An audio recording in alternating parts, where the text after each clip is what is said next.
Hello， 大家好啊！我又嚟做影評啦。萬眾期待嘅電影版《尋秦記》已經喺2025年12月31號已經上映咗啦。大家有冇去睇呢？咁作為一個90後嘅劇迷嘅我，當然已經喺12月31號嘅時候即刻買飛入場睇咗啦。當年呢一套《尋秦記》嘅電視劇版喺我哋90應該都係讀緊書嘅時候，都慢慢去追嘅。有時候電視台深夜重播都會忍唔住望兩眼嘅。嗰陣時喺嗰個年代拍呢個《尋秦記》，你會覺得哇！個花費都唔少，你會見到真係萬馬千軍。印象深刻嘅就係嬴政就係企喺個馬車嗰度，跟住咧後邊身後有好多真嘅馬同埋真嘅演員喺度向住烏家堡嘅方向進發，要去追殺呢個項少龍。嗰一幕其實我自己覺得細個嘅時候睇就會覺得好震撼，因為嗰陣時未係好興任何嘅 AI 啊，其他再花費啲真實啲嘅特效啊嘛，咁所以我自己都會覺得哇，嗰個場面真係好真實。同埋佢哋真係去咗秦皇宮嗰度拍嘅，咁細個就覺得呢一套戲係好難忘嘅。咁到咗今次嘅電影版啦，咁我哋大家都好期待佢會俾到啲乜嘢效果俾我哋呢？我就會睇到好多網民都話，無論呢一套劇係爛定係唔爛，都點都會入場望一望噶啦，因為呢個係一個情懷嚟嘅。所以我自己當初喺度諗，香港仲有邊一個咁強大嘅 IP 可以令到話所有嘅觀眾話，無論呢一套劇爛同唔爛，我都係因為呢個情懷而買飛入場睇，而創造到今次呢個首日票房嘅冠軍呢。有一種好奇怪嘅感覺，就係除咗呢一套電影之後，咁呢套電影你總會有播完落架嘅一日噶嘛。咁佢之後仲有邊一個咁有號召力嘅 IP 可以令到觀眾會有呢個購買飛嘅意欲，都要入場睇嗰個衝動呢？究竟仲有邊一套？但我真係諗唔到，你冇理由話皆大歡喜整個電影版要入場睇噶嘛？我就真係諗唔到，仲有邊一個咁有號召力嘅 IP 號召到好多觀眾去入場睇呢？咁呢個就之後再講啦。好啦，咁而家呢，我就開始講翻電影版《尋秦記》喺我嘅角度嚟講，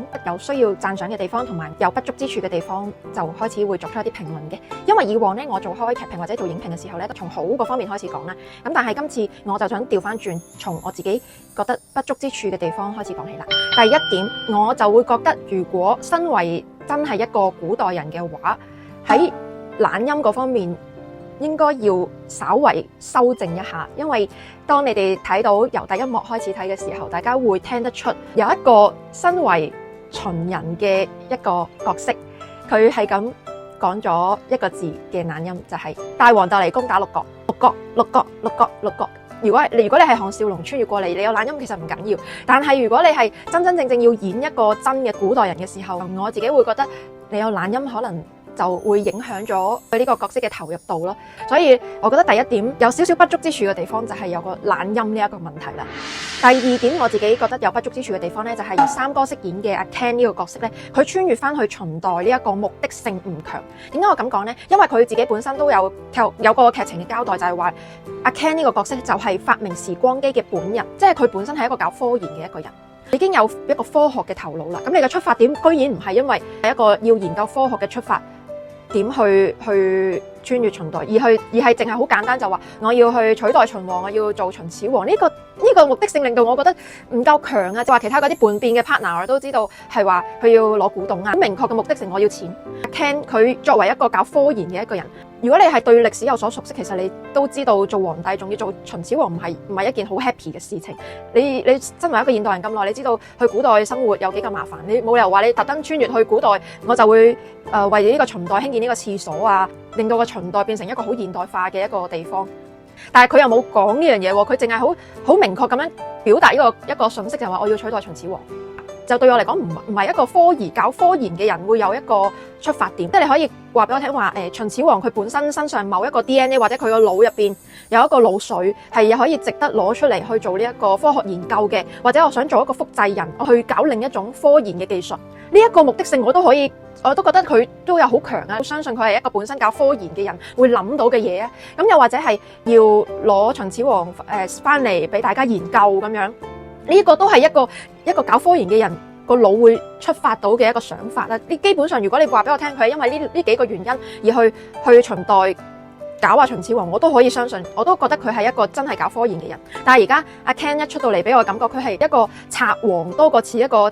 本身係搞科研嘅一個人咯。所以我自己會覺得阿 Ken 佢去秦代嗰個穿越秦代嗰個目的性唔夠強，而佢個目的性唔係從一個搞科研嘅腦袋去諗出嚟，嗰個目的就係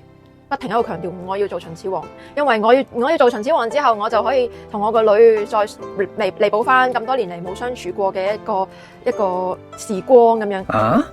全部呢啲目的性唔能夠可以說服到我會相信你係本身係發明時光機嘅一個人咯。所以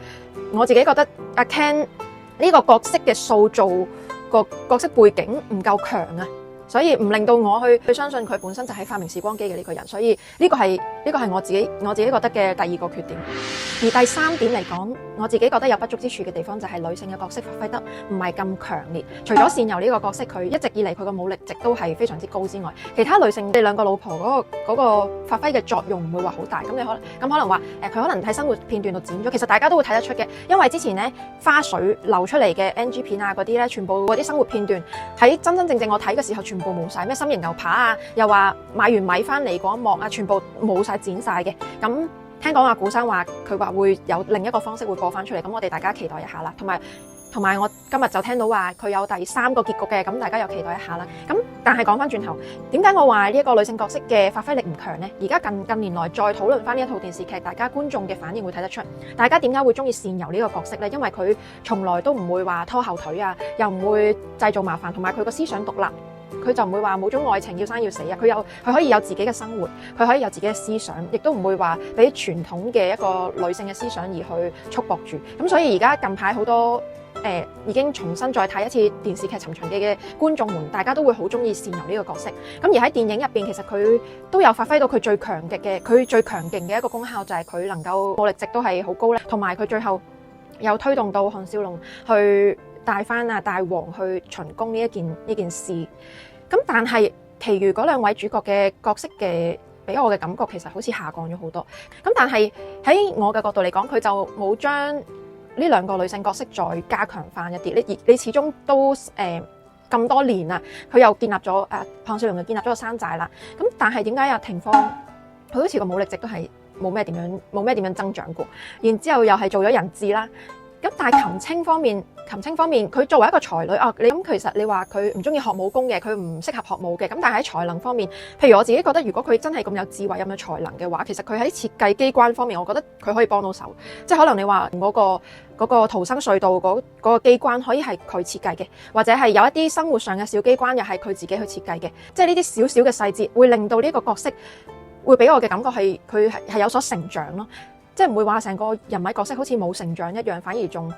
好似下降咗咁多咁樣。咁所以其實我喺我嘅角度嚟講咧，如果佢作為一部近代嘅電影嚟講，我自己會覺得女性嘅角色發揮力唔會話太強咯。而嘅入場睇嘅原因就係想見到咁多以前嘅劇中嘅演員都齊集咗喺呢部電影入邊。咁但係我自己覺得角色嘅成長都好重要，因為你始終都經歷咗咁多年啦。如果一個角色冇成長嘅話，都幾悶嘅。所以如果作為一部近代啲嘅電影嚟講，如果角色上有所成長嘅話，我自己會覺得唔會浪費咗呢個演員嘅出場咯。呢個就係我覺得第3點嘅，喺我自己角度嚟講，第3點嘅不足之處啦。講完有唔好嘅地方呢，我就覺得可以講一啲值得讚賞嘅地方先嘅。咁第1點要讚賞嘅地方呢，就係喺情懷方面啦。咁大家都知道啦，《尋秦記》呢一個 IP。我頭先都有講過，因為呢一個 IP 係大家嘅童年回憶啦，咁喺 sell 情懷方面一定要做得足嘅。喺電影當中咧，有好多剪翻喺電視劇當中嘅一啲回憶片段，其實我覺得都係剪得合理嘅，因為佢唔會話太過長，佢都係喺合理地交代翻佢哋嘅師徒情啊，同埋佢過嚟秦代嘅呢一個目的係點樣啊，攞翻啲舊片段嚟剪輯翻落個電影度，其實我都覺得係剪得合理嘅。喺情懷方面係真係做得係好好嘅啦，已經又唔會話所有嘅舊片段佔太長嘅時間，只係作為一個回憶嘅快速剪輯，喺我嘅角度嚟講已經係做得好好嘅，所以呢個係第1點要讚嘅地方。第2點要讚嘅地方咧，就係林峰嘅演技真係而家真係爐火純青，我覺得真係演得好好，進步咗好多好多。因為喺電視劇版嘅時候，佢都係仲係好年輕嘅時候去演繹呢一個秦始皇嘅角色啦。咁到而家佢再演翻呢個角色嘅時候，你會發覺佢成個氣質同埋佢個表演技巧方面係深入咗好多，同埋進步咗好多嘅。同埋佢古裝一出場咧，真係我就會同自己講一聲：哇！不愧為我當年好迷戀嘅無情公子。佢着古裝真係好好睇，真係，因為我由細到大都好中意啲着古裝氣質好好嘅男演員，所以佢真係好適合古裝，尤其是佢而家成長咗不少啦，所以令到佢成個氣質都唔同咗，你真會覺得佢已經係有秦始皇做咗秦始皇多年來嗰個沉穩嘅感覺做得好好，話今次落嘅成本都唔少，所以佢喺服裝方面都有做到一啲好凸顯到佢身形嘅一個剪裁啦。咁所以喺佢演技方面咧，其實我自己覺得佢塑造呢個角色，除咗話喺司徒晴方面有進步之外啦，同埋咧佢真係令到呢個秦始皇呢個角色真係好似有精神病一樣，因為咧佢呢個角色話俾我知咧，我俾我感覺佢又既不是無情，但係咧佢又係唔可以太過有感情嘅一個角色。逃亡嘅期間，即係佢俾項少龍困住咗喺鐵籠入邊咧，其實佢又見識到項少龍身邊嘅朋友們對佢嘅感情係點樣啊，同埋佢見證到項少龍其實仲對佢呢個趙盤係有感情嘅，佢亦都好奮力去保護翻項寶儀為佢師傅唯一一個仔，所以咧喺佢山寨嘅嗰段期間咧，我又會覺得佢仲係一個有感情嘅一個人。但係到之後咧，佢翻到去秦宮嘅時候咧，佢又好似變咗另外一個人咁樣，就話阻我大業者就係咁殺，係咁殺，係咁殺。就會覺得俾我感覺佢真係即係項少龍最後講嗰句你係有病啊！我真係覺得佢係有少少精神分裂嘅一個狀態。佢一翻到秦宮，佢一知道佢個仔原來係項羽之後，就係咁動咗殺機啊，同埋變得好暴躁、好暴力。佢一邊係有被呢個情感打動，翻到去秦宮之後又做翻暴力派嘅大王，一直喺度狂躁型嘅大王咁樣，一直好似之前嘅事又抹走咗，佢又唔使擔心佢家人嘅安危嗰啲承諾全部抹走咗。到翻皇宮嘅時候，得一個念頭就係殺，就係要清除翻所有冒犯佢嘅所有人嘅時候，我覺得佢咪有啲精神分裂，佢真係有病。但係我又覺得佢演得好好啊，係咁將兩個情感又分得好開，佢真係有啲精神分裂嘅感覺。喺林峰嘅表演度咧，我其實覺得佢有好多地方都做得好好嘅，就係佢台詞方面嘅變化啦。因為大家都見到佢其實喺呢一成套電影入邊其實都好忙，個個人都可以攞到佢個樣，然之後去做其他嘢。譬如阿 Ken 佢就攞佢個樣去做咗一小鎮嘅皇帝啦，然之後佢個女又攞咗佢個樣去赴死啦，然之後項少龍又攞佢個樣去交換廷芳啦。咁其實佢咁多喺呢一套電影入邊有咁多個角色都可以去扮佢嘅時候咧，佢喺聲線上面啊、眼神上面啊嘅唔同嘅處理，其實大家都可以睇到嘅。尤其是你廣東話嘅台詞方面咧，要有講得好好之餘，仲有啲變化咧，其實你要好仔細觀察，就會察覺到佢唔同嘅一個改變啦。譬如第一次我見到項少龍係扮佢個樣嘅時候，呢個人會唔會唔係趙盤咧？咁係第二個人扮嘅咧？但係佢個眼神又有少少唔同喎。佢講嘢，項少龍扮佢嘅時候咧，佢講嘢係會再快少少嘅。咁所以呢一度咧，佢自己會有一個喺個聲線上面同埋語氣語速方面都有少少嘅變化嘅。然之後咧，到阿 Ken 去扮佢嗰方面咧，其實佢運籌帷幄嗰方面嗰個氣場咧，亦都有唔同嘅變化，因為阿 Ken 未做過皇帝嘛，咁所以佢穩重嗰個氣場方面咧，亦都有唔同嘅變化。到佢個女去攞佢個樣去赴死嗰一刻咧，亦都係個表情變得多愁善感咗，同埋會變得女仔咗少少嘅。記得係啦，佢有3個角色去扮嬴政嘅，咁呢3種唔同嘅變化咧，我就會覺得佢處理方面處理得好好啦。然之後喺佢嘅表演方面亦都有好大嘅進步同埋變化，所以呢個我覺得要值得去表揚同埋稱讚嘅地方。跟住第3點要讚賞嘅地方咧，就係最後大結局嘅時候，佢哋個司徒晴喺船前面嗰段對話真係演得好好嘅。你會覺得係佢哋彼此嘅情感係好掙扎之餘，仲係好深入嘅。因為佢都有講啦，項少龍其實由始至終都係當佢好似仔一樣咁樣去看待，所以其實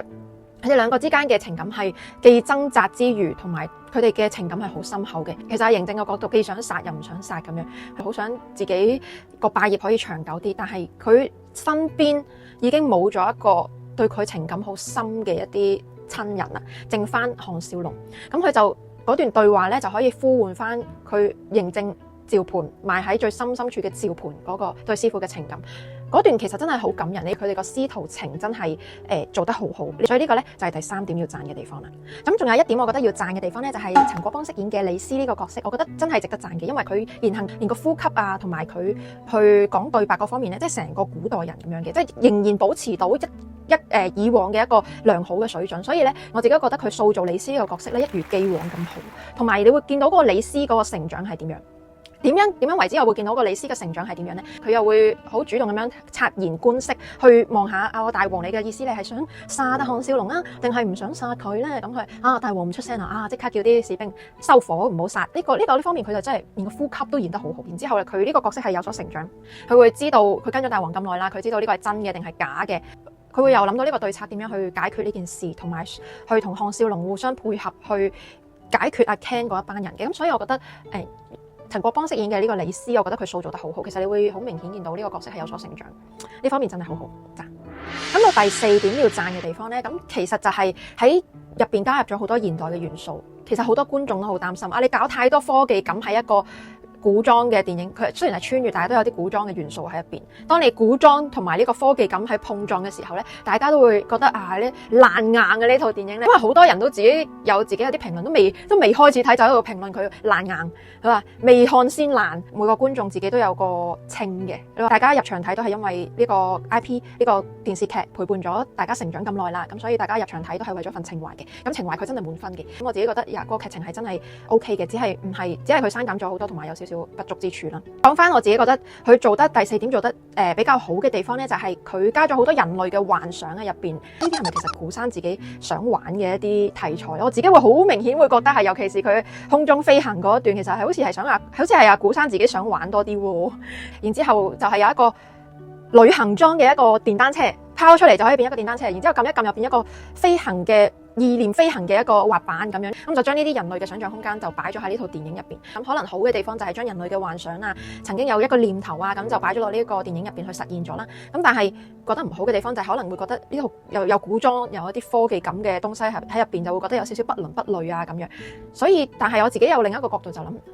因為而家搞創新啊嘛，咁如果你局限咗呢個思考嘅創作範圍嘅時候，就唔會有一啲新嘅嘢出嚟。咁可能呢一個就係一個重新出發嘅一個開始啦，大家唔同嘅角度去思考呢樣嘢啦。咁我自己覺得第4點可以值得讚賞嘅地方就係將人類想象嘅一啲事情放入喺呢個電影度實現出嚟，咁就係我自己覺得第4點要讚嘅地方啦。好啦，到最後啦，咁但係其實大家都留意到啦，阿 Ken 咧就將現代嗰個接收器放咗喺山寨嗰度，呢度有一個伏筆喺入邊啦，大家都留意到呢件事啦。咁至於第3個結局關唔關呢個事呢？咁我就期待一下啦。又或者佢係想開續集將呢個伏筆寫翻出嚟咁樣。如果你要開續集，真係要快。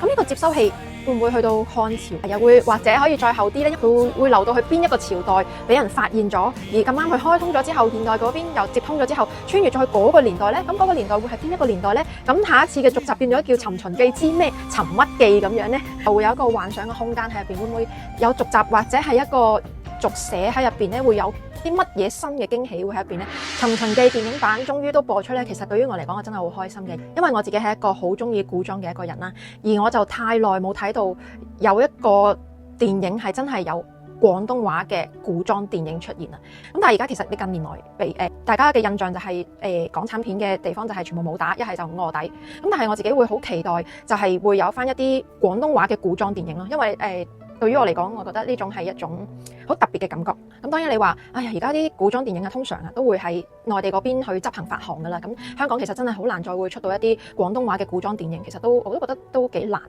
因為古裝電影呢方面咧，一定係好需要呢個嘅能力嘅。咁所以我自己都會覺得係如果真係要係港產嘅古裝電影真係可能會再難少少啦。但係呢個係我少少嘅願望啦，我都好希望除咗《尋秦記》之後，會再有一啲具有影響力嘅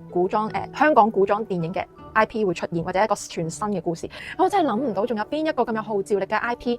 可以令到觀眾們無